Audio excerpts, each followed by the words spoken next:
Hello everyone, how are you?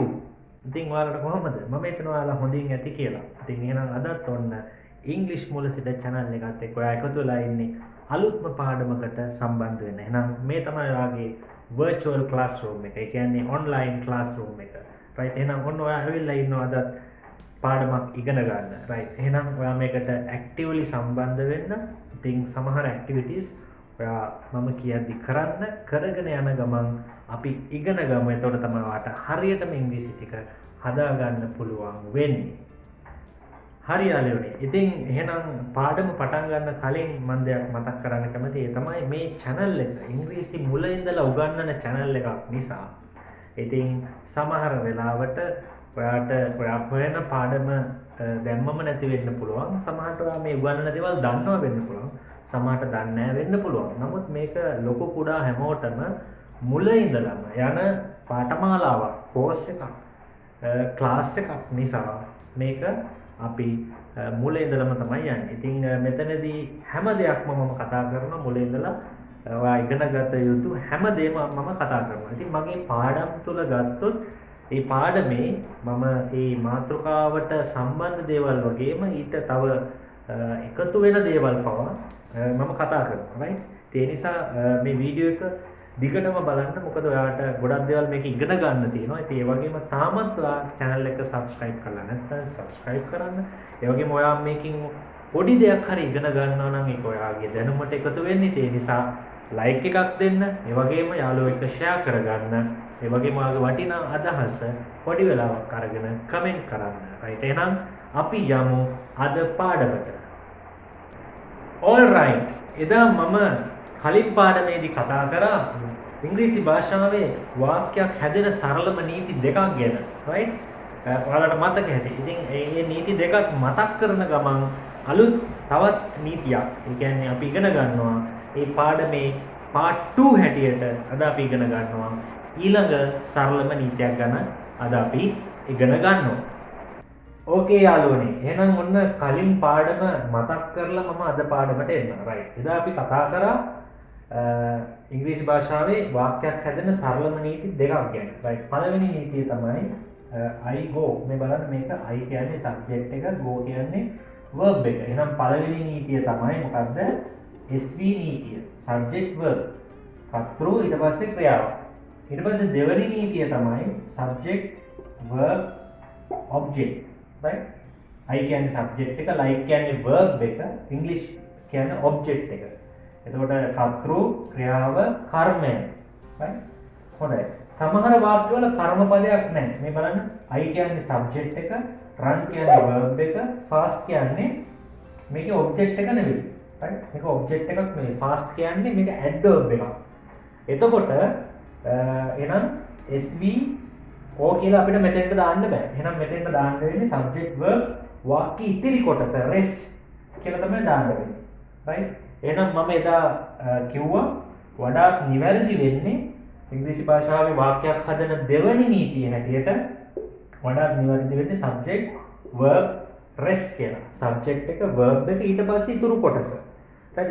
ඉතුරු කොටස තුල object එකක් කර්මපදයක් තියෙන්න පුළුවන්, නැති වෙන්න පුළුවන්. right?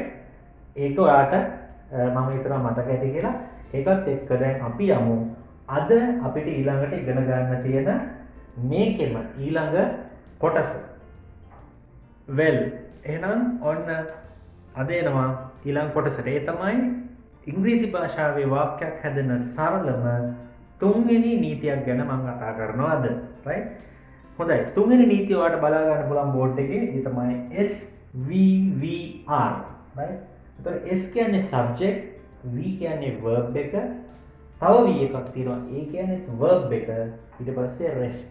ඉතිරි කොටස වාක්‍යයේ. right? එහෙනම් ඔයාලට පැහැදිලි verbs දෙකක් තියෙනවා. ළඟ verbs දෙකක් යෙදෙනවා. right? ළඟ verbs දෙකක් යෙදුනම මොකද වෙන්නේ කියලා අපි බලමු දැන්. okay, මම ලියලා තියෙන වාක්‍ය තුනක් බලන්න. I like speak English. He wants go home early. They need find a restaurant. right? then ඔයාලට මොකක් හරි මේ වාක්‍යවල අමුත්තක් තේරෙනවා. ඒ කියන්නේ ඉංග්‍රීසි නෙවෙයි වගේ නිකන් වැරදි වගේ එහෙම තේරෙනවද? එහෙම තේරෙනවා නම් මම හිතනවා ඔයාගේ ඉංග්‍රීසි දැනුම යම් මට්ටමකට හොඳයි කියලා. right. එහෙනම් අපි බලමු කොහොමද මෙන්න මේ තුන්වෙනි නීතිය තුලින් මේක හැදිලා තියෙන්නේ කොහොමද කියලා අපි බලමු. right. ඒ කියන්නේ දැන් තුන්වෙනි නීතිය මතකයි. ඒ තමයි subject verb rest. බලන්න මෙන්න මේ ටික ඇවිල්ලාද කියලා. හරි. I කියන්නේ subject එක. ඊට පස්සේ මෙන්න එක verb එකක්, මෙන්න අනිත් verb එක, මෙන්න ඉතිරි කොටස.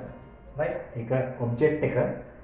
නමුත් අපි ඉතිරි කොටස හැටියට ගණන් ගන්නවා. right. ඊළඟට මේ he subject wants verb go second verb home early.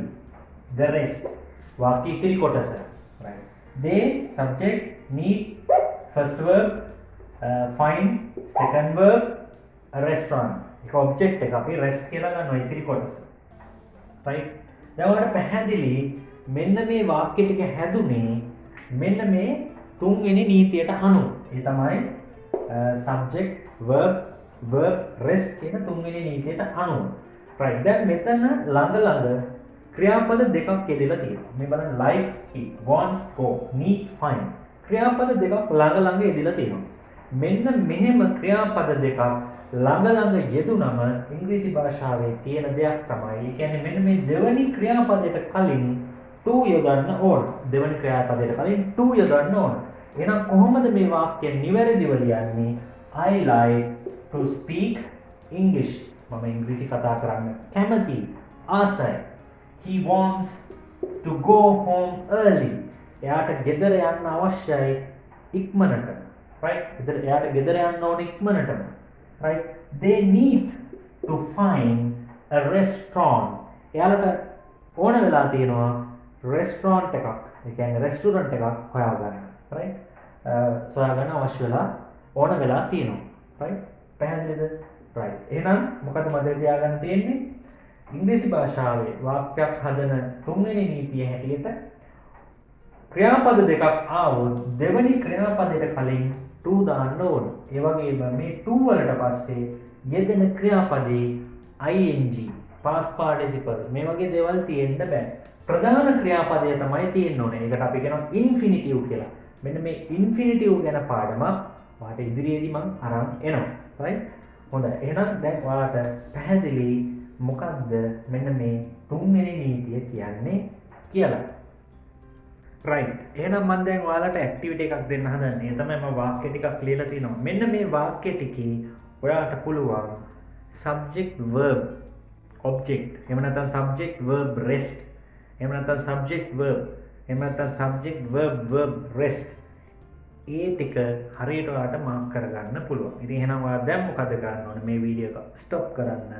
Stop කරලා වාක්‍ය ටික ලියලා ඔයා හරියට ඒ ටික මාක් කරන්න. subject verb rest ඒ නීති තුන ඔයා හරියට මේ වාක්‍ය ටික මාක් කරන්න.